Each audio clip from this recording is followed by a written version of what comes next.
증시 대담입니다. 하루 한 주를 마감하고 다음 주를 준비하는 시간이죠. 이분 모시고 자세한 투자 전략 짜보도록 하겠습니다. 허성민 유진투자증권 퀀트 연구원 나와 있습니다. 안녕하세요. 안녕하세요. 네. 바로 한번 주제 보면서 주제 타이틀을 보면 CPI가 간밤에 발표됐는데 예상보다 좀 높게 나왔어요. 맞아요. 금리 인하 기대가 좀 약해야 되는 부분인데 시장이 그래서 보합권에서 등락을 거듭했습니다. CPI에 대해서 한번 좀 분석을 해보고 향후 연준의 금리 정책에 대한 변화까지 한번 짚어볼 필요가 있을 것 같습니다. 어떻게 보세요? 네. 제가 보기에 시장의 컨센서스 자체가 살짝 낮게 설정된 감도 있었던 것 같아요. 왜냐면 물가 자체가 아니, 물가에 대해서 네, 물가에 대해서. 네네네. 왜냐하면 나우캐스팅 같은 경우는 주요 연준이나 주요 기관에서 한 나우캐스팅 이제 모델이죠. 네. 그 예측한 바로는 한 3.33에서 3.4% 수준을 가리키고 있었고, 그래서 이번에 발표된 것도 헤드라인이 CPI가 3.4% 정도 나왔고, 이건 전월 3.1%보다는 상승을 좀 큰 폭으로 한 것처럼 보이는데 사실 나우캐스팅 상으로는 뭐 큰 차이는 없다라고 보시면 될 것 같고 컨센서스 상으로는요. 예. 어쨌든 근데 시장의 기대는 3.2% 정도로 0.1%포인트 상승만 기대를 했기 때문에 이 부분에 시장이 좀 놀랐을 수도 있다라는 부분인데 다행히 이 부분을 좀 완화시킬 수 있었던 건 이제 코어 CPI 같은 경우는 컨센서스 전월비로는 좀 컨센서스를 부합했습니다. 0.3% 상승해서 전월이랑 동일하게 나타났고 그리고 이제 YOY로 이제 전년 대비로는 3.9%로 소폭 이제 하락하는 그런 움직임을 좀 보였습니다. 네. 그래서 어떻게 보면은 지금 약간 시장이 약간 혼동이 있을 수도 있는 상황인 것 같아요. 그래서 물가의 이제 둔화가 지금 생각보다 잘 안 일어날 수도 있다라는 거를 좀 의식을 할 수 있을 상황인 것 같은데 저희 이제 하우스에서는 그래도 계속 이제 뷰를 유지하는 게 물가 추세 자체 이제 물가 둔화 추세 자체는 계속 유지될 것이라고 좀 말씀을 드리고 싶고요. 네. 다만 이 시장 반응은 이제 중간중간에 좀 반응할 수 있는 게 왜냐하면 이제 코어 CPI가 이제 둔화가 된다고 하더라도 울퉁불퉁한 이제 둔화 과정을 거칠 수밖에 없습니다. 우리가 시간이 지나고 나면은 이제 그래프를 딱 봤을 때 둔화가 이렇게 계속 진행이 되었구나라고 볼 수도 있는데 사실 그 그래프를 잘 쪼개서 보면은 과거에도 울퉁불퉁한 구간을 지나왔고 지금도 그 울퉁불퉁한 구간에 진입했다라고 지금 해석을 하시면 될 것 같은데 최근에 좀 이제 비주거 코어 서비스 물가 그리고 스티키 CPI 이런 기저 인플레이션 지표들이 좀 전월비 상승률이 좀 고개를 들고 있습니다. 예. YOY로는 이제 둔화가 계속 되고 있고요. 다만 전월비 상승률이 계속 오르면 이제 YOY 추세 자체도 반등할 것이라는 이런 우려가 있는 상황인데 결국에는 가장 큰 부분을 차지하는 건 이제 주거죠. 네. 근데 이제 주거 이제 물가 같은 경우 이번에도 전체 이제 상승폭의 50% 정도 비중을 이제 기여도를 좀 네. 차지했다고 보면 되는데요. 애초에 비중이 높기도 하지만 결국 주목해야 될 부분은 주거 인플레인데 최근에 이제 주거 임대료 상승률이 좀 자가 주거비를 중심으로 좀 반등한 이런 움직임을 좀 보였었는데 결국에는 저희가 이제 해석하기로는 시장 임대료 이제 상승세를 좀 따라갈 것으로 전망합니다. 왜냐하면 이제 시장 임대료 자체는 계속 하락하는 이제 움직임을 보이고 있기 때문에 이런 부분을 반영해서 결국에는 이제 쉘터 부분의 주가도 좀 반영이 될 것으로 좀 예상을 하고 있고요. 예. 다만 이 중고차나 뭐 의료보험료 이런 좀 세부적인 좀 이제 지표 중에서도 그 중에서도 비중이 좀 높은 품목에 대해서 조금 그게 상승세를 등락하면서 좀 울퉁불퉁한 모습은 나올 수 있을 것 같습니다. 예. 다만 저희가 이제 가장 이제 1순위로 확인해야 될 부분은 이제 주거비 둔화 움직임을 좀 확인할 필요가 있을 것 같고요. 예. 어쨌든 지금까지 움직임만을 살펴보면은 저희 하우스는 이제 연준 정책 경로 변화 여부에 이번 CPI 결과가 결정적으로 좀 영향을 끼치지는 않을 것이다 이렇게 좀 보고 있습니다. 뭐 연준 의원들도 간밤에 발표된 물가에 대해서 뭐 지금 우리가 보고 있는 물가의 방향성에서 크게 벗어나지는 않는다. 다만 3월 금리 인하는 좀 이른 시점인 것 같다. 뭐 이렇게 맞습니다. 코멘트도 줬고 그리고 간밤에 발표 동시에 된 게 이제 신규 실업 청구 건수라 그래서 매주마다 나오는 고용 지표인데 상당히 낮게 나오면서 물가는 내려오고 고용은 탄탄한 소위 말하는 골디락스의 형태를 좀 보여줬단 말이죠. 근데 그런 골디락스의 시장이 상당히 반영을 했는데 문제는 뭐냐면 최근에 월가의 구루들 그리고 최근 우리 잘 알고 있는 JP모건 다이먼 회장이죠. 골디락스 이게 뜨미지근해서 먹기 좋은 스프의 형태가 아니라 경기 침체가 올 수도 있다라는 경고를 굉장히 하고 있습니다. 연착륙이 실패할 가능성 아니면 또 미국 경제가 지금은 뭐 그런 대로 잘 유지되는 것 같은데 또 다른 리스크도 있지 않을까? 뭘 보고 이렇게 얘기를 하시는 건지 그게 좀 궁금하거든요. 이게 되게 어려운 주제인 것 같아요. 뭐 작년부터 계속 얘기해 왔던 거라. 네네네. 저도 이제 경기 침체가 좀 빨리 올 것이라고 예상을 했었는데 네. 모델상으로 그렇게 해석을 했었고, 근데 그게 좀 틀렸었고, 네. 제가 처음에 모델을 만들었던 게 그래서 좀 구간을 길게 잡았었거든요. 네. 1년에서 2년 정도로 지켜봤다가 제가 그거를 모델을 조금 더 줄였어요. 예측 구간을 해서 6개월 이내 침체 확률을 만든 게 생각보다 1년에서 2년 확률이 높아진다고 해서 경기가 그걸 바로 지표적으로 바로 반응하는 것도 아니고 네. 단기를 보는 게 오히려 유효할 수도 있겠다라는 생각이 들더라고요.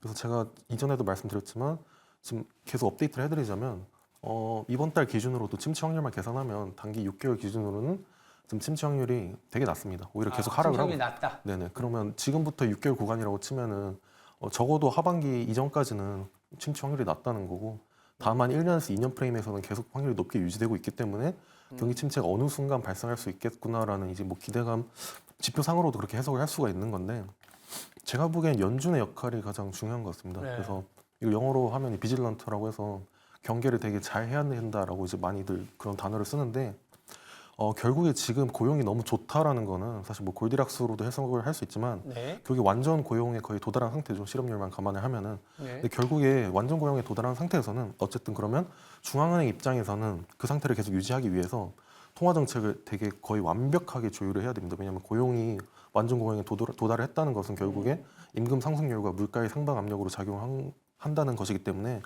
만약에 금리를 충분히 좀 빨리 인하를 하지 않으면 실업률이 증가를 하게 되겠죠. 네. 다만 이제 금리를 너무 빨리 인하하게 되면은 결국 물가 상승률이 높아지게 되는 건데, 그렇죠.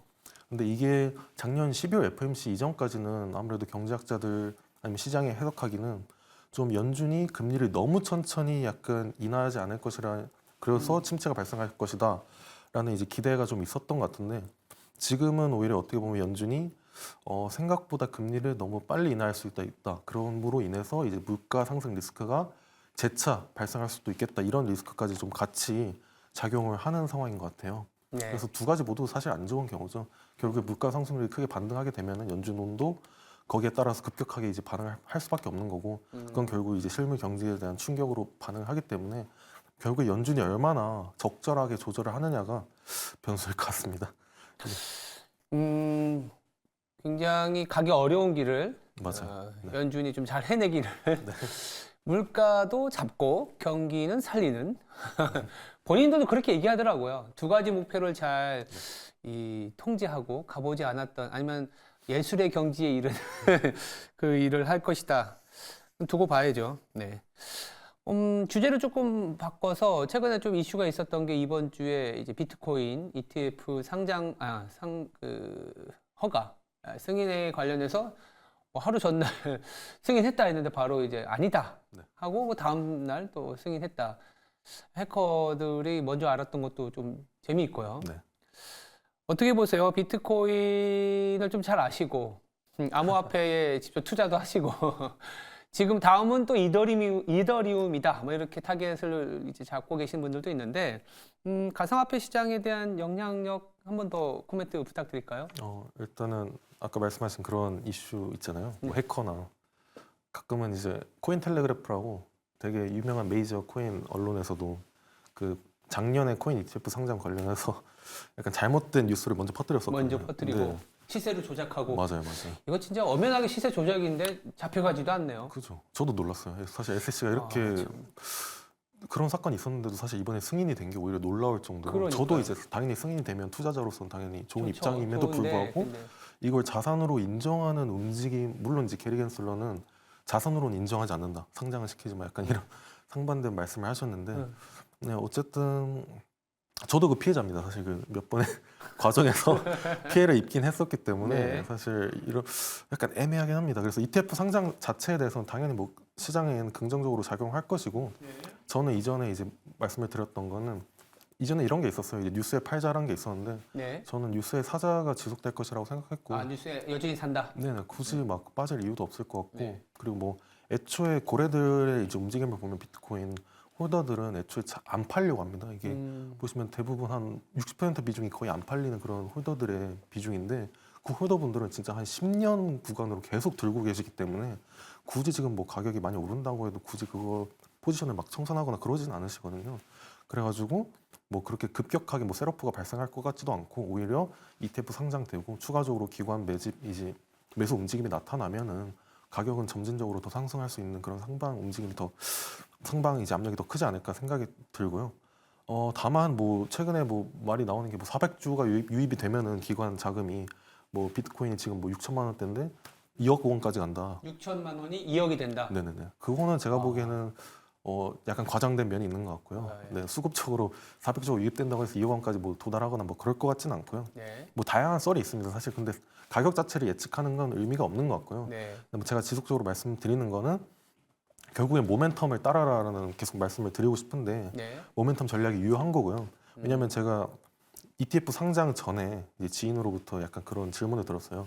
지금 이더리움을 사야 되냐, 솔라나를 사야 되냐라는 질문을 들었는데 저는 솔라나를 사라고 했습니다. 솔라나를 사라고 했는데 네. 이더리움 가격이 훨씬 올랐죠. 근데 그렇다고 해서 그럼 제가 이더리움에 진입을 안 했느냐라고 하면은 이더리움도 샀거든요. 네. 그냥 모멘텀이 더 크게 발생을 했기 때문에. 음. 그래서 사실 이런 코인을 전략적으로 다가기보다 정성적으로 다가기보다는 모멘텀이 좀 더 크게 나타나는 쪽에 먼저 진입을 해서 그 모멘텀을 따라가는 움직임을 캐치를 하시는 게 나을 것 같고요. 뭐 이번에 그럼 이더리움이 왜 올랐냐라고 하면은 그것도 뭐 굳이 정성적으로 해석하자면 이제 네. 비트코인 ETF가 상장됐고 음. 과거에도 뭐 ETF 상장 이전에도 결국에 이제 시총의 비중을 사실 도미넌스라고 코인 시장에서 많이 표현을 하는데 네. 보통 비트코인 도미넌스가 이제 초기 불장에서 좀 상승을 하고 그 다음에 알트코인이 상승하는 그런 움직임을 보였었고 이더리움이 지금 상승한 또 마찬가지로 지난 10월부터 계속 비트코인 도미넌스 위주로 상승을 했기 때문에 네. 지금 이더리움 도미넌스가 상승하는 그런 움직임을 보이는 것도 사실 과거와 똑같은 패턴이라고 해석하시면 될 것 같고요. 이건 ETF와는 좀 사실 별개의 움직임인데 굳이 정성적으로 해석하자면 이제 비트코인 ETF가 상장됐으니까 이더리움 ETF 상장 기대감으로 상승한다 이렇게 뭐 해석을 하셔도 지금 시장 그렇게 좀 기대를 네. 하고 있는 것 같습니다. 알겠습니다. 뭐 암호화폐 특히 이제는 또 이더리움 쪽에 관심을 가지면서 뭐 가져가시는 것도 나쁘지 않다. 다시 이제 주식 시장으로 좀 돌아와서 마무리 질문이 뭐냐면 결국 또 실적 시즌이 시작되지 않았습니까? 이번 주 실적 시즌이 본격적으로 시작이 된 게 신호탄이 물론 LG전자도 뭐 잠정 실적을 발표했지만 삼성전자가 실적을 발표하면서 쇼크가 나오고 굉장한 실망감을 줬습니다. 다음 주부터 굉장히 많은 기업들이 발표를 할 텐데 우리가 어떻게 대응해야 될지 그 부분에 대한 좀 의견이 좀 필요할 것 같습니다. 알겠습니다. 너무 어려운 질문인 것 같습니다. 굉장히 왜냐하면 중요한 포인트인 것 같아요. 이제 실적 시즌을 보는 것 네. 같다라는 생각이 들거든요. 왜냐하면 작년 하반기부터 이제 실적과 주가가 좀 연동이 덜 됐던 것 같아요. 아무래도 네. 테마 장세가 계속 근데 이어지다 어느 보니까. 순간 금리하고 S&P하고 벗어나기 시작했어요. 맞아요. 그러니까 실적을 보기 시작했다는 거거든요. 맞아요. 그래서 네. 사실 이제는 좀 실적을 좀 볼 맞아요. 시점이지 않을까라고 네. 좀 해석을 할 수 있을 것 같은데 뭐 그래서 간단하게 좀 컨센서스 변화에 대해서 좀 말씀을 드리자면요. 네. 결국에는 아까 말씀하신 것처럼 이제는 뭐 실적과 주가의 좀 상관성을 본다고 하면은 좀 주목을 좀 해야 될 부분은 제가 보기에 컨센서스 상으로는요. 반도체, 건설, 이제 제약 바이오, 뭐 기계, 음식료, 화학 뭐 이런 쪽인데 이런 쪽이 사실 거의 다 이제 올해 기준으로 다 이제 좀 턴어라운드가 이루어지거나 뭐 영업이익 상승률이 높은 기존의 업종들 위주로 이제 지금 컨센서스 상으로도 네. 좀 이제 4분기 이제 실적 자체는 우위를 점하고 있다 좀 보시면 될 것 같고요. 예. 반면에 이제 해운, 철강, 디스플레이 상사, 가전, 예. 호텔 레저, 뭐 섬유유복, 뭐 2차 전지, 자동차 이런 쪽은 아무래도 계속 작년 4분기부터의 그런 움직임이 지속되고 있다라고 보시면 될 것 같아요. 다 추정치가 하향되는 움직임을 보이고 있고요. 결국에는 그래서 좀 전략적으로 다가가자면 예. 지금 하향 업종의 수가 좀 절대적으로 많은 상황에서 결국 이제 실적 상향이 이루어지고 있고 지금으로서는 그리고 작년 기관 수급 유입이 좀 크지 않았던 그래서 고평가보다는 약간 저평가 그런 종목 위주로 좀 다가가야 될 것 같은데 제가 좀 큰 종목 위주로 몇 개 뽑아오긴 했는데요. 그래서 이런 주요 이제 실적 추정치가 상향되는 종목 중에서 저평가가 되어 있고 기관 수입이 수급이 좀 덜 되어 있는 종목 중에서 뭐 SK 이노베이션, 뭐 하나솔루션, 뭐 유한양행, 뭐 카카오 게임즈 뭐 이런 쪽으로 약간 제가 간단하게 소팅은 해봤습니다. 예. 이런 부분은 좀 참고를 해주시면 될 것 같고요. 제가 좀 기회가 된다면은 제가 다음부터는 좀 새로운 모델을 만들었는데 네. 이게 머신러닝으로 AI로 딥러닝으로 이제 학습을 해서 네. 이제 틸팅을 하는 모델인데 그 부분을 아마 다음 주부터 좀 반영을 해서 말씀드리지 않을까 싶습니다. 네. 알겠습니다. 다음 주 와서는 또 모델도 좀 소개해 주시고 투자 전략까지 같이 또 짜보는 걸로 네. 기대해 보겠습니다. 네, 지금까지 허성민 유진투자증권 퀀트 연구원이었습니다. 감사합니다. 감사합니다.